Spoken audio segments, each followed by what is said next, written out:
Pria ini dijaga wanita kaya. Setiap hari ketika bangun, dia berharapnya akan mati, agar dia mewarisi kekayaan besar. Karena hanya saat dia berhenti bernapas, sang pria bisa mewarisi kekayaan ribuan dolar, dan hidup dalam kekayaan selama hidupnya. Tapi lebih dari 20 tahun berlalu, wanita itu masih hidup. Untuk membuat wanita itu mati, dia harus melanjutkan hidupnya. Setelah wanita itu bangun, hal pertama yang harus dilakukan pria adalah membuatnya bahagia. Begitu dia tersenyum, jam tangan mahal itu langsung jatuh ke tangannya. Selama beberapa dekade ini, dia hidup tanpa beban di rumah wanita kaya itu. Dia berjemur di waktu senggang.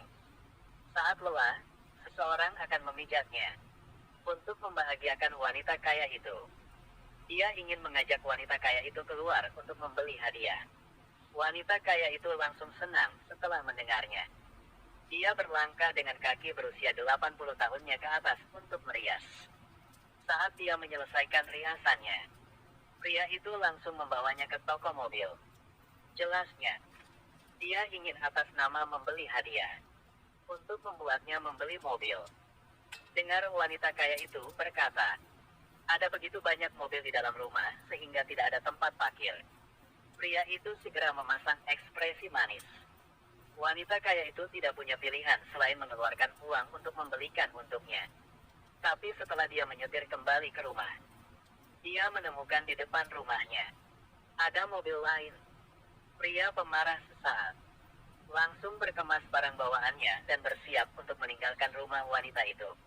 Tapi karena terbiasa dengan kehidupan orang kaya, pertama kali keluar rumah itu, dia masih agak asing. Dia pergi ke rumah saudara perempuannya untuk tinggal sementara. Tapi waktu berlalu, adik perempuannya sangat kesal karena dia tinggal di sini. Agar tidak menimbulkan konflik keluarga, dia hanya bisa menjadi supir adiknya. Tapi kehidupan seperti itu pada dasarnya bukanlah yang dia inginkan. Untuk bisa hidup tanpa beban, dia mengincar wanita kaya lain yang terlihat seperti banyak uang. Pria ini dijaga wanita kaya. Setiap hari ketika bangun, dia berharapnya akan mati, agar dia mewarisi kekayaan besar. Sudah 25 tahun. Hasilnya, wanita kaya itu masih hidup. Dia menemukan bahwa wanita kaya itu memiliki hubungan cinta yang lain. Pria pemarah itu ingin mendapatkan sedikit harta wanita kaya itu, lalu pergi. Karena pada saat itu keduanya tidak mendaftarkan pernikahannya. Pria itu harus pergi dengan tangan kosong untuk terus mendapatkan keuntungan. Hari ini saat membawa keponakannya ke kelas, dia menemukan target yang lain. Melalui auranya, dia rasa wanita itu punya banyak uang. Setelah mengetahui bahwa putri wanita kaya itu adalah teman sekelas keponakannya, pria itu segera mewariskan teknik merayunya selama bertahun-tahunnya kepada keponakannya. Keesokan harinya keponakannya menerima undangan untuk menghadiri ulang tahun putri wanita kaya itu. Pria itu berpikir bahwa kesempatan ini benar-benar tidak boleh dilewatkan. Untuk menunjukkan pesona prianya, dia langsung mengambil semir sepatu, mengoleskan pada bulu dadanya yang lebat, lalu langsung terjun ke kolam renang. Yang mengejutkan dia adalah, semir sepatu langsung mencemari kolam. Akhirnya dia bersalah karena sengaja merusak lingkungan, dan dikeluarkan oleh keamanan. Lihat aksi pria itu. Sang keponakan merasa sangat kasihan padanya. Untuk minta maaf pada keponakannya, pria itu langsung menulis surat permintaan maaf pada putri wanita kaya. Keduanya juga menjadi teman baik sejak itu.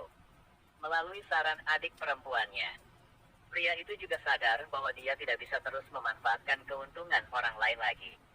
Jadi dia segera cari kerja di KFC terdekat. Tapi hari pertama kerjanya, ia dengan ceroboh membuat papan reklame terbang ke mobil polisi, menyebabkan sebuah tabrakan.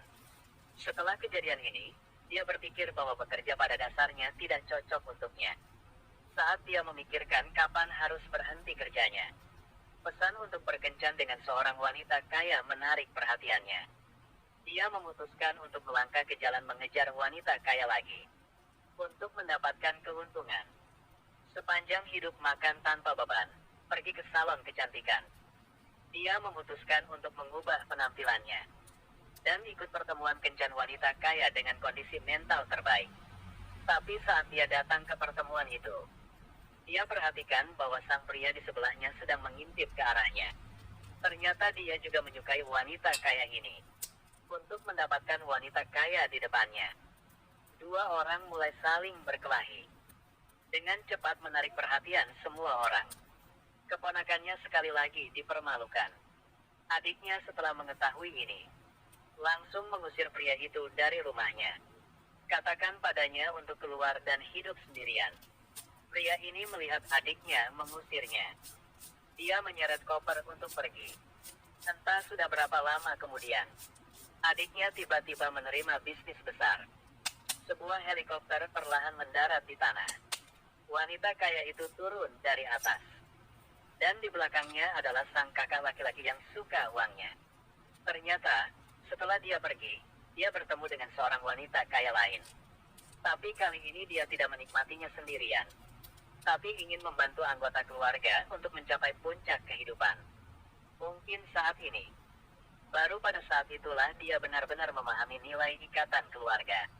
Meskipun sang adik sangat membenci kelakuan kakaknya, tetapi melihat putranya naik helikopter yang tidak dapat dia impikan sepanjang hidupnya, dia juga tidak tahu harus berkata apa pada kakaknya. Akhir cerita ini, seluruh keluarganya mewujudkan impian mereka untuk menjadi kaya seperti yang mereka inginkan. Jalani hidup yang penuh dan bahagia. Dan wanita kaya di awal film juga menghembuskan nafas terakhirnya saat ini. Yang membuat sang pria tidak terduga adalah, yang menantinya bukanlah kekayaan miliaran dolar. Itu hutang yang sangat besar. Ternyata alasan kenapa dia punya banyak uang adalah karena dia rela mengeluarkan uang untuk menikmati sisa hidupnya. Film ini ingin memberitahu kita, sebagai manusia, pasti tidak boleh berpikiran di mana tidak bekerja, tapi ingin memiliki kekayaan dan kemakmuran. Sedikit uang atau banyak uang, tidak masalah. Seluruh keluarga bahagia bersama adalah yang paling penting.